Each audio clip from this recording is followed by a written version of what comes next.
Y dentro de los flujos internos tenemos dos clasificaciones, conducto abierto y conducto cerrado. Pero hay una incongruencia entre definición geométrica y definición hidráulica. Por ejemplo,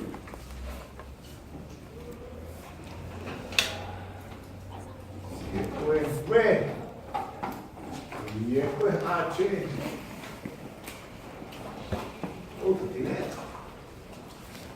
Desde el punto de vista geométrico, esto es una poligonal cerrada y esto es una poligonal abierta.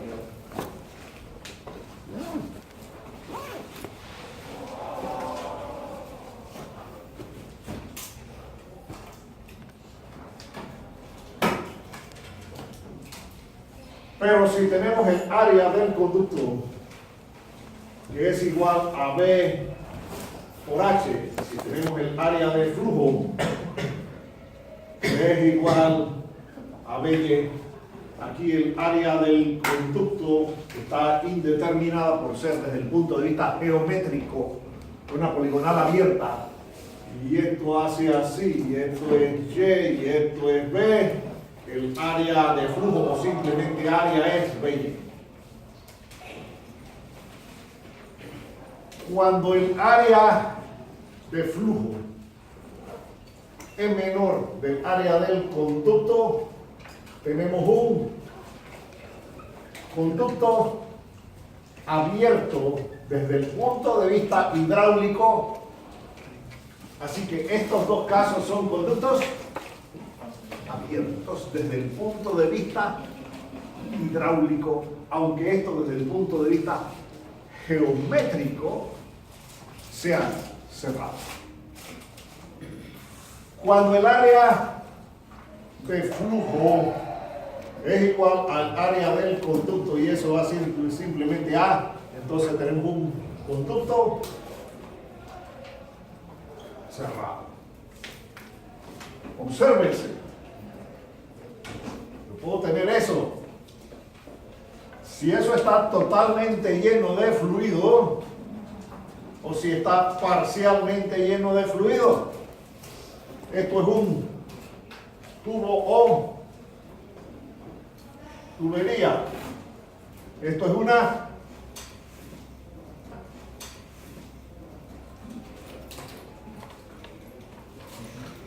alcantarilla. Esto de aquí es una alcantarilla de cajón. Esto es un canal rectangular. Entonces, cuando el conducto está totalmente lleno de fluido, tenemos un conducto cerrado. Y cuando tenemos un conducto, independientemente de su forma geométrica, parcialmente lleno, estamos hablando de un conducto abierto. En este caso a esto se le llama alcantarilla, a esto se le llama alcantarilla de cajón y esto es simplemente un canal abierto. Y la diferencia fundamental es que en los conductos cerrados el flujo se produce por diferencia de alturas piezométricas, donde la altura piezométrica es la combinación de presión y elevación. Mientras que en un conducto abierto tenemos una superficie libre y en esa superficie libre la presión es atmosférica. Por lo tanto, la presión no juega ningún papel en el movimiento del fluido. El movimiento de un fluido en un conducto abierto se produce únicamente por diferencias de elevación. Así es que la consecuencia de que el conducto esté totalmente lleno o parcialmente lleno se debe a las causas que están produciendo el movimiento del fluido en ese conducto. En un caso, la presión juega un papel importante, aquí no, porque en la superficie libre la presión es atmosférica y en la escala relativa la presión es cero. Entonces, en este curso nosotros vamos a estar trabajando en la primera parte con conductos cerrados o tuberías y estaremos hablando de flujo. Adelante de flujo permanente, de fluidos reales y compresibles en conductos cerrado. Y en la segunda parte del curso estaremos hablando de flujo permanente, de fluidos reales incompresibles en conductos abiertos o canales. Y cuando hablamos de eso simplemente decimos flujo en tubería y flujo en canales, pero se supone que no vamos a ver todos los flujos en tuberías ni canales, porque también hay flujos transitorios, también hay flujos compresibles, pero eso escapa del alcance de este curso. Generalmente la mecánica de fluidos hidráulicos se estudia de menos a más. Y cuando usted comprenda estas cosas, entonces más adelante pueda empezar a trabajar con estas cosas. ¿Estamos bien? Entonces ya tenemos el tercero, el alcance, qué causa el movimiento, cómo se clasifica desde el punto de vista hidráulico, no desde el punto de vista geométrico, porque desde el punto de vista geométrico esto es cerrado y esto es cerrado. Pero al haber una superficie libre, desde el punto de vista hidráulico, es abierta. Vamos a pasar entonces al siguiente caso. Flujo unidimensional, bidimensional o tridimensional. Nosotros aquí tenemos que trabajar con volúmenes de fluido y para ello necesitamos un sistema de referencia. Y esto que voy a hacer aquí, ¿cómo causa ronchas? Porque para definir si yo escribo esto de aquí y digo esto, y yo escribo esto, o escribo esto, o escribo esto, ¿aquí de qué estoy hablando? De una circunferencia. Aquí ¿de qué estoy hablando aquí? De un círculo. Y círculo no es lo mismo que circunferencia, ustedes lo confunden. ¿Y aquí de qué estoy hablando? De una esfera. En pocas palabras, aquí estoy hablando en 1D, aquí estoy hablando en 2D y aquí estoy hablando en 3D. En 1D se define una línea, en 2D se define un área y en 3D se define un volumen. Y vean, la figurita de estas tres cosas es la misma. La representación gráfica en el tablero de esas tres cosas es la misma. Pero usted tiene que estar consciente que muchas veces estará hablando en 1D, que a veces tiene que estar hablando en 2D y en otras circunstancias va a estar hablando en 3D. Muy bien. En fluidos tenemos que trabajar con volúmenes. Y para ello necesitamos un sistema de referencia. Y mi sistema de referencia es X, Y y Z. Y algunos me hacen esto. X, Y y Z. Y confunden este eje con este eje de acá. Y observen si ustedes en mecánica de fluidos vieron esta ecuación. dP dz igual a menos gamma. ¿Esto en qué eje válido? En el eje Z. ¿Y el eje Z cómo es? ¿Cuál es el eje Z? La dirección vertical. Algunos pasan fluidos y no superan esto y al eje vertical le siguen llamando Y. Y si le diéramos un carácter muy matemático a este curso, usted estaría totalmente perdido en el espacio porque el eje vertical no es Y, el eje vertical es ¿qué cosa? Z. Y eso está implícito en las ecuaciones que usted tiene. Cuando usted le dice dP de Z igual a menos gamma, no hay que definir quién es Z porque ya por hecho se da que usted usa el sistema convencional que en los tiempos actuales está muy popular cuando usted habla de GPS. Esto es latitud, longitud y elevación. Y cuando usted dice X, Y y Z es latitud, longitud y elevación y nadie le va a decir que este era el Y o que este... Pero algunos no superan esto. ¿Y por qué no lo superan? porque están acostumbrados a trabajar con eso, en estructura, porque en estructura usualmente en cuántas dimensiones trabajan. En 2, y a este le llaman X y a ese le llaman Y. Pero ya no pueden seguir trabajando en 2D, tienen que seguir trabajando en 3. Entonces, si el fluido se mueve en un solo eje, vamos a tener un flujo unidimensional. Si se mueve en 2 ejes, vamos a tener un flujo bidimensional. Y si se mueve en 3 direcciones distintas, vamos a tener un flujo tridimensional. Y cuando usted va a trabajar en forma vectorial, como veremos dentro de un momento, dependiendo de la cantidad de componentes que usted requiera, asimismo va a ser el flujo unidimensional, bidimensional o tridimensional. Para trabajar con estos flujos hay que darle un carácter matemático espantoso y generalmente vamos de menos a más. Y cuando usted tenga este tipo de flujos, por ejemplo, el flujo en un conducto abierto es bidimensional y el flujo en una tubería es tridimensional.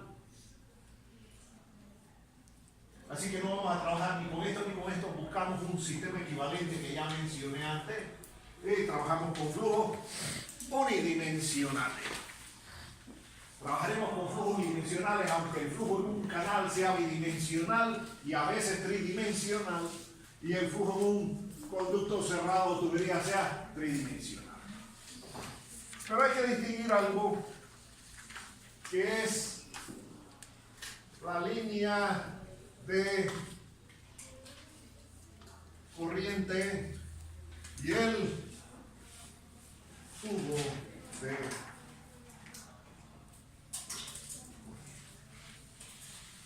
cuando usted tiene una línea de corriente, una partícula de fluido en esa línea de corriente tiene una velocidad. Y si seguimos esa línea de corriente, podríamos decir que es U por E en la dirección de la línea de corriente. Y eso es un vector unitario. Pero cuando usted tiene un tubo de corriente, por ese tubo de corriente pasan infinitas líneas de corriente. Y para no estar trabajando con la velocidad local de cada línea de corriente, nos inventamos un valor ficticio V, la integral de U por 1 de A entre A, o lo que es lo mismo Q entre A. Pero esta es la velocidad promedio en todo el tubo.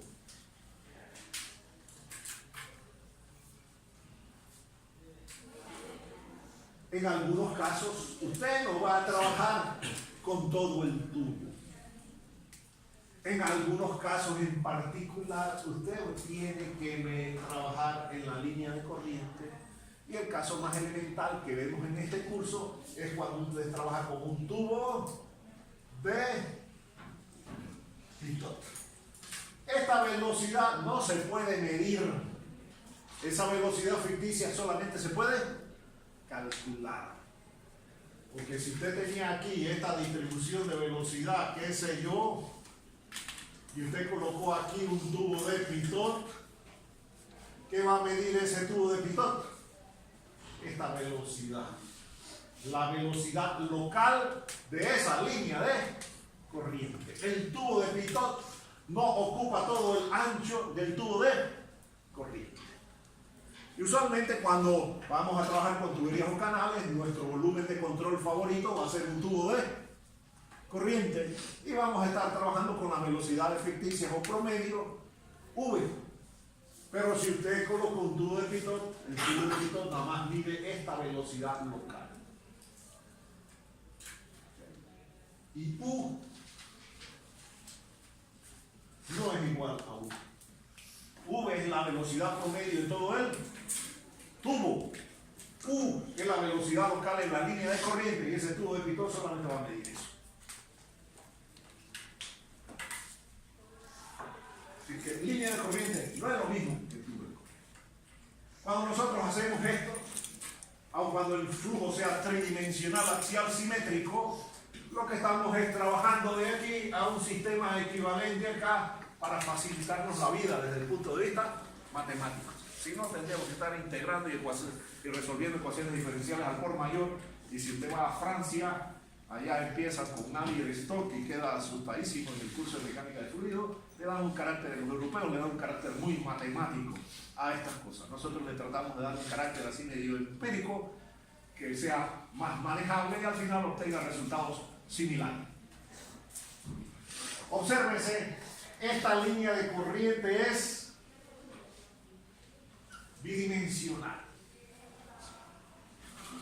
Pero esta velocidad, ¿cuántas componentes tiene?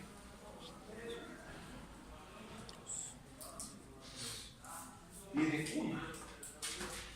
Así que esta velocidad, al definirla así, es unidimensional.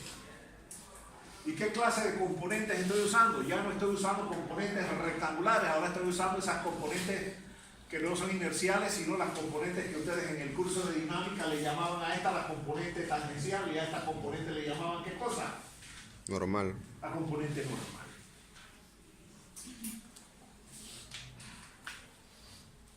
Y esas componentes, al irse moviendo la partícula a lo largo de la línea de corriente, van cambiando su dirección porque no son inerciales o fijas.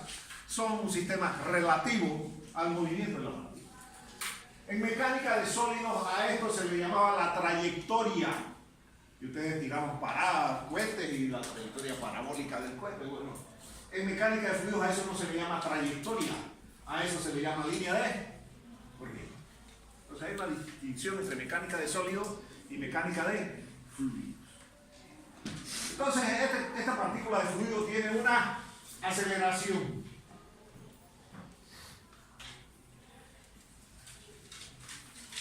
Y la definición en mecánica de fluidos de aceleración es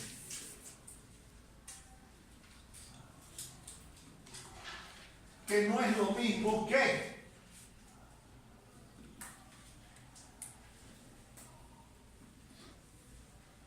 y como a ustedes no les han enseñado estos operadores, le enseñaron este operador, pero no les han enseñado este. A veces ustedes me llevan el libro allá, profesora, que hay un error de ortografía porque la derivada la escribieron en mayúscula. Son operadores matemáticos. D no es lo mismo que D, no es lo mismo que eso, no es lo mismo que eso. Esa es la derivada ordinaria, esta es la derivada material, esa es la derivada parcial, eso es un incremento. Que no es lo mismo que esto, que es el operador nada. Que no es lo mismo. No es lo mismo. Bien. Entonces, esta aceleración va a tener dos componentes. Una componente por aquí, que ustedes le llamaban aceleración normal, y a esta de aquí le llamaban aceleración tangencial. Pero como no estamos en mecánica de sólidos, le vamos a llamar la componente de la aceleración a lo largo de la línea de corriente, y línea de corriente en inglés es streamline, y por eso se usa el subíndice S.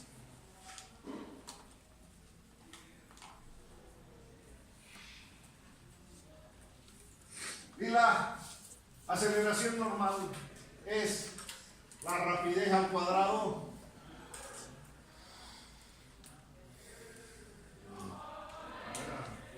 ya se me olvidó cuánto es la aceleración normal, al cuadrado, a ver, ¿entre qué?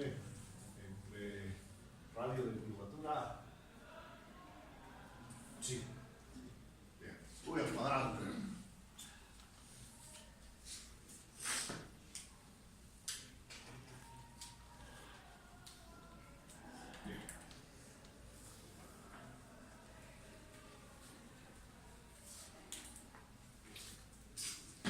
No, tengo la. Aquí esta es la que la tengo más, por razón me estaba fallando la cosa. Esta es la que es de V de T. Esta de aquí es aceleración tangencial. Ahora sí estamos bien. Corrijan, esta es la. Ahora sí. La aceleración total tiene dos componentes. La aceleración normal y la aceleración a lo largo de la línea de corriente, y la aceleración a lo largo de la línea de corriente es la derivada total o material del vector velocidad. Vamos a empezar con esta de aquí.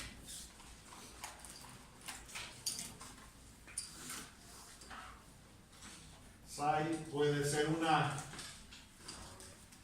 línea recta, que puede ser una línea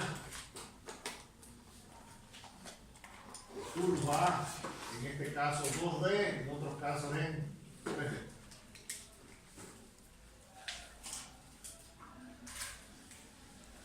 Pero la aceleración normal es responsable en los cambios en la dirección de la línea de corriente. Y para que la línea sea recta, la aceleración normal tiene que ser 0. Y para que la trayectoria sea curvilínea, la aceleración normal tiene que ser distinta de 0.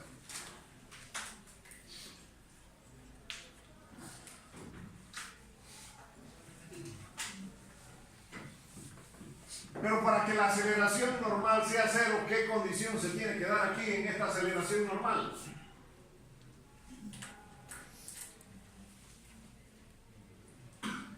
¿Qué tiene que pasar con el radio de curvatura? El radio de curvatura tiende ¿a qué? Infinito. Porque cualquier cosa entre infinito es 0. Así que si el radio de curvatura de la línea de corriente es infinito, la partícula va a carecer de aceleración normal y se va a mover en línea. Pero si el radio de curvatura es finito, va a tener aceleración normal y se va a mover en una trayectoria curvilínea. Esto tiene sus implicaciones, y es que la ecuación fundamental de la hidrostática, por ejemplo, dP de z era igual a menos gamma en reposo absoluto, tal como estudiaron en mecánica de fluidos, pero ahora no estamos en reposo absoluto, ahora estamos en movimiento. Así que eso es igual a 1 más o menos v al cuadrado entre g.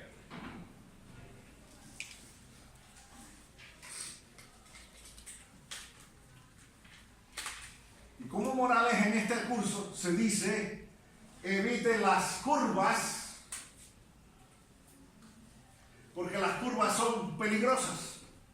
Porque donde hay curvas empiezan a aparecer términos adicionales. Y tiene usted que cuantificar esos términos adicionales. Así que vamos a hacer una explicación.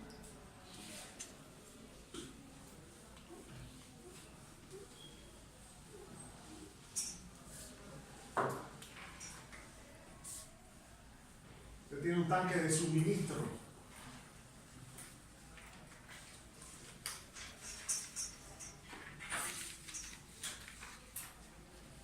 Y obsérvese, si usted tiene sus datos aquí,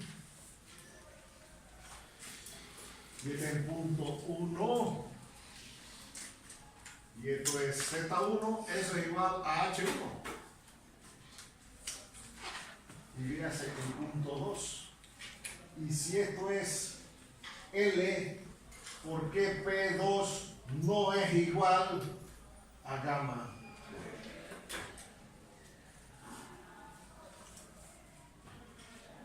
Por esto.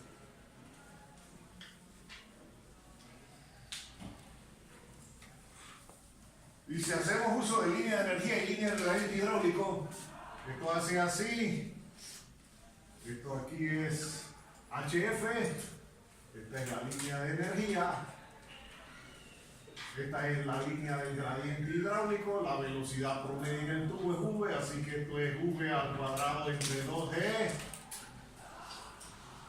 Y obsérvese, todo esto desde aquí hasta aquí es H2. Y está formado por esto, Z2, y esto de aquí a aquí que es P2 entre gamma, y esto de aquí a aquí que es V2 al cuadrado entre 2. Pero véase, esta distancia igual a esto. ¿Y por qué la distancia de aquí a aquí no es igual a esto? Por este individuo que está aquí. Porque las líneas de corriente hacen así. ¿Y qué pasa? ¿Tienen qué cosa? Curvatura. Y al tener curvatura, tiene usted que tomar en cuenta esto. Pero obsérvese. Vamos a llamar este aquí el punto 3. Esto de aquí a aquí es Z3. Esto de aquí a aquí es P3 entrega más. Esto de aquí a aquí es V3 al cuadrado entre 2G. Todo esto es H3. Y obsérvese, esto es H. Y P3 entre gamma sí es igual a H. ¿Y por qué P3 entre gamma sí es igual a H? Porque cuando el fluido sale aquí, las líneas de corriente, ¿cómo son? Rectas. Y al salir con líneas rectas, ¿qué le pasa a este término? Desaparece. Así que aquí en la entrada entra con líneas curvas, pero él sale aquí con líneas rectas. Entonces, véase, esto sí es igual a esto, pero esto no es igual a esto. Entonces hay que tener cuidado con esto, porque tiene sus cosas. Y obsérvese que después el fluido hace así, y si este es el punto 4, esto es H4.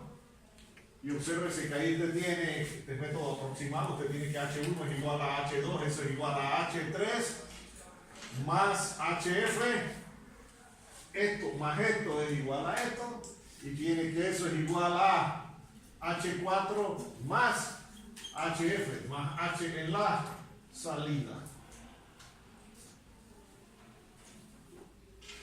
¿Quién produjo esto? El esfuerzo cortante aquí debido a la condición de no deslizamiento. ¿Y quién produjo esto? El flujo rotacional. Eso lo produce el SIO.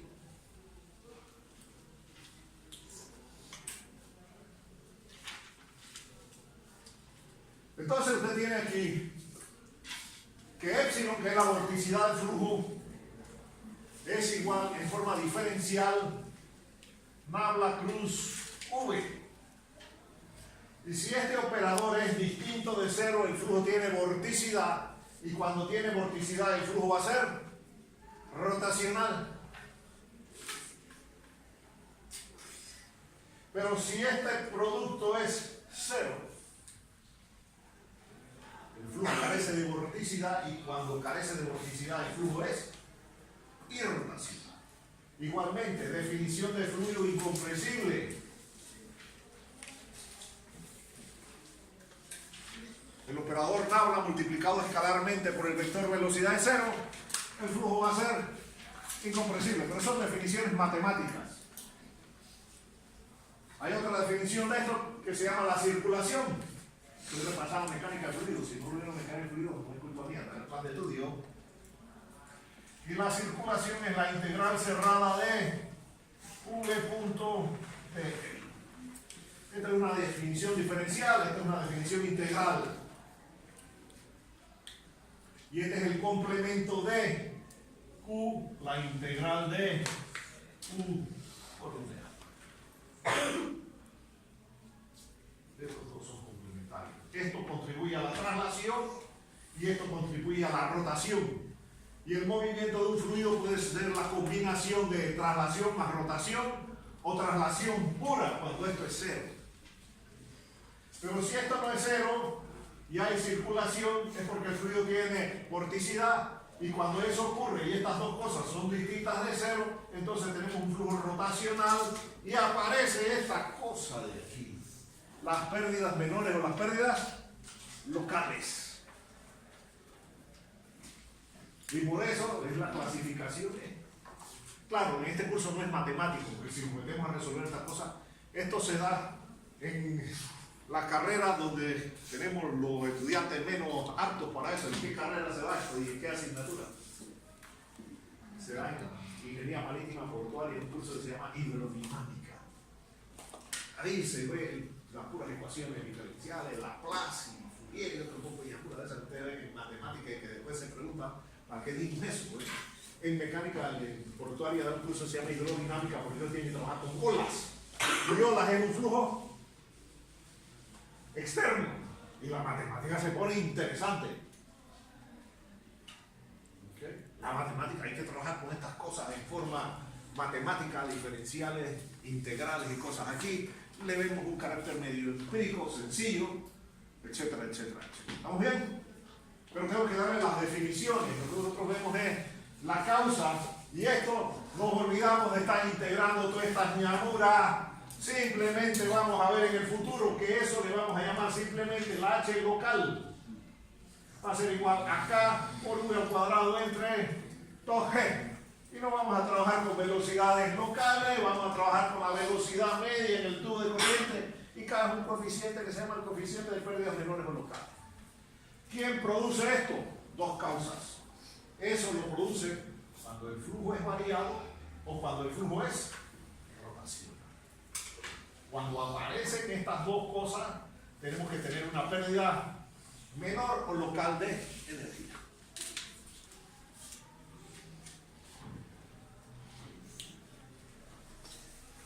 Bien, ¿quedó claro la diferencia entre la entrada de un tanque de suministro y la salida a un tanque de almacenamiento?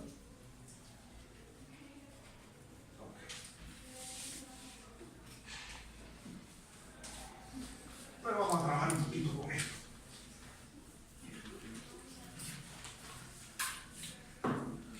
Si yo tengo este flujo que la velocidad tiene una componente, por lo tanto el flujo es unidimensional, aunque se mueva en un plano en dos direcciones. Ahí empiezan las contradicciones. La línea de corriente es bidimensional y el flujo es unidimensional, porque solamente se está moviendo a lo largo de una línea curva.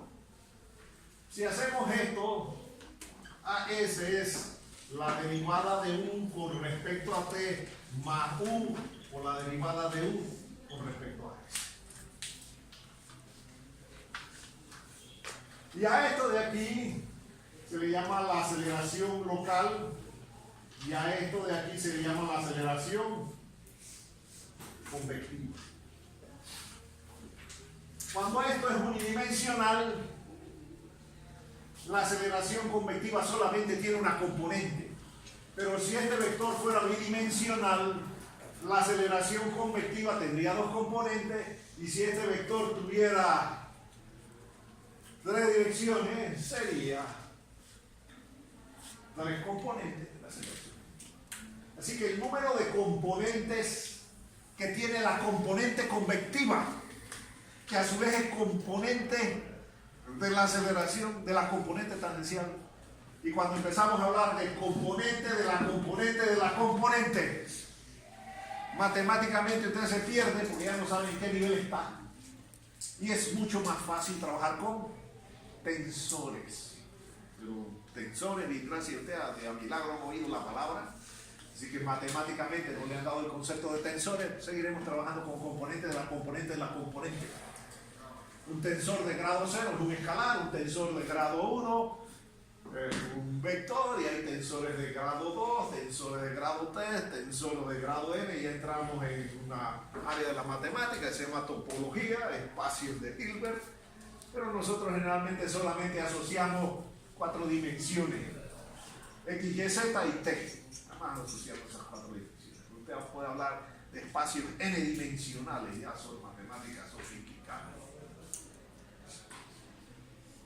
La componente local de la componente tangencial de la aceleración es responsable de este comportamiento. Este comportamiento representa las variaciones en el tiempo. Si la componente local es 0, el flujo va a ser permanente. Si la componente local es distinta de 0, el flujo va a ser inestable o transitorio. ¿Eso qué significa? Que va a tener cambios con respecto al tiempo. En este curso solamente vamos a hablar de flujo permanente. ¿Eso qué significa? Obsérvese que si usted tiene esto así, eventualmente, ¿qué pasa con este nivel? Baja. ¿Y qué le pasa a este nivel? Sube. Y si los niveles en los tanques cambian, el flujo es inestable o transitorio. Eso lo van a ver en quinto año cuando estén hablando de vaciado y llenado de un tanque, en el curso de diseño hidráulico.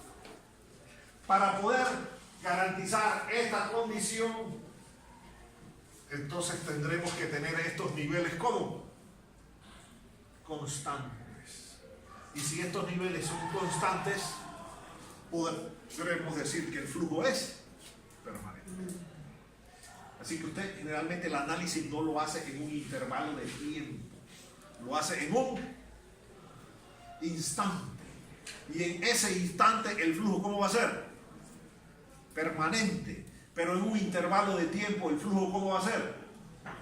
Inestable o transitorio.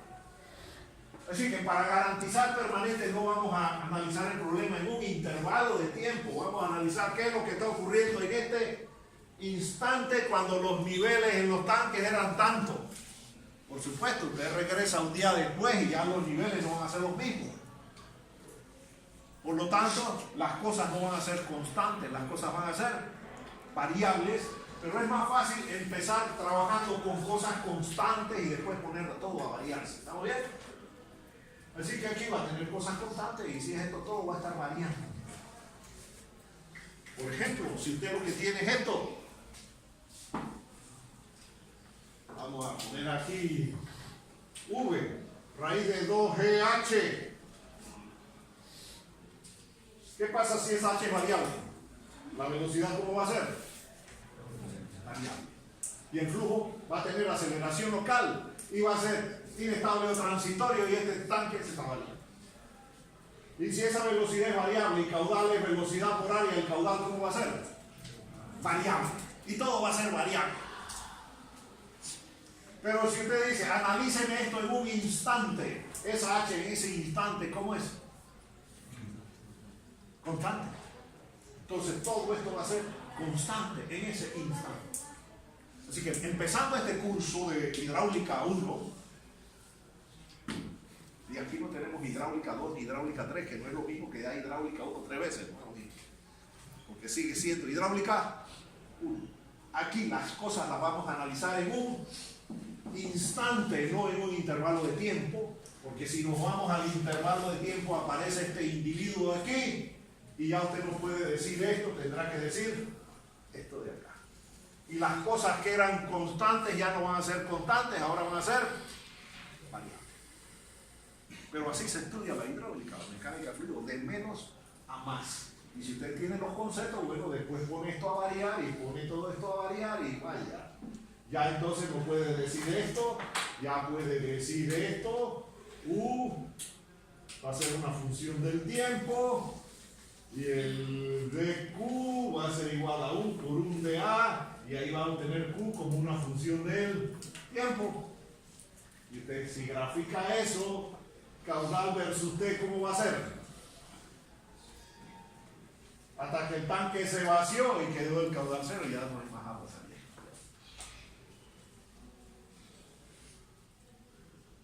Pero ya estamos hablando de más matemática. Esto sí tiene un carácter muy matemático. Entonces, al ignorar esto, decimos que el flujo es permanente. Esto de aquí, si tiene una componente unidimensional, si tiene dos componentes, por ejemplo, si usaba V sería U por I más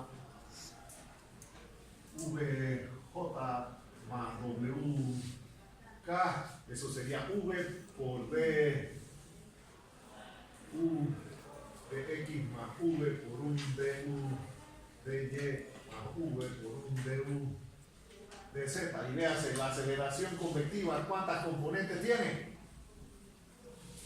Si la velocidad tiene 3 componentes, la componente convectiva va a tener 3 componentes y el flujo va a ser tridimensional. No le vamos a dar un carácter matemático aquí, porque si tenemos esas cosas, simplemente buscamos el sistema equivalente y nos olvidamos de la matemática y trabajamos con una velocidad ficticia que no se puede medir, solamente se puede calcular.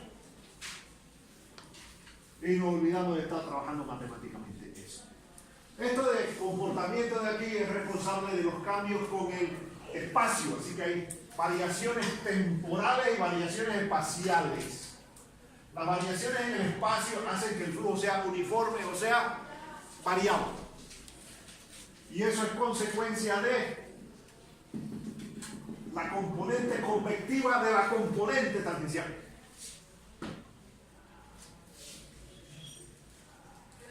Esto va a ocurrir tanto aquí como acá, pero va a ser de gran importancia en conductos abiertos.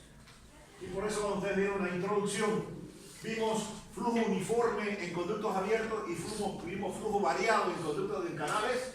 Y el flujo variado en canales lo clasificamos en dos: flujo gradualmente variado y flujo rápidamente variado. Esto ocurre tanto aquí como acá, pero es de gran importancia aquí. En estos casos simplemente decimos, hay una pérdida local de energía y vamos para allá. Acá sí. ¿Y por qué ahí se ve? Porque si usted tiene su canal y el flujo es variado, ¿qué le va a pasar a la profundidad con la distancia? La profundidad va a ser variable.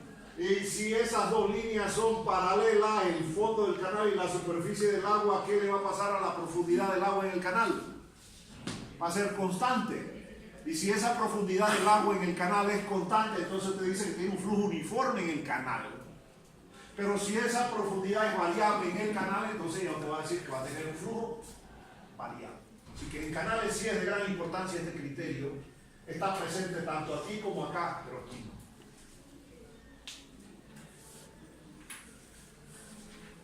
Qué rápido se me pasa la clase. Ya se acabó. Bien, ¿estamos bien hasta aquí?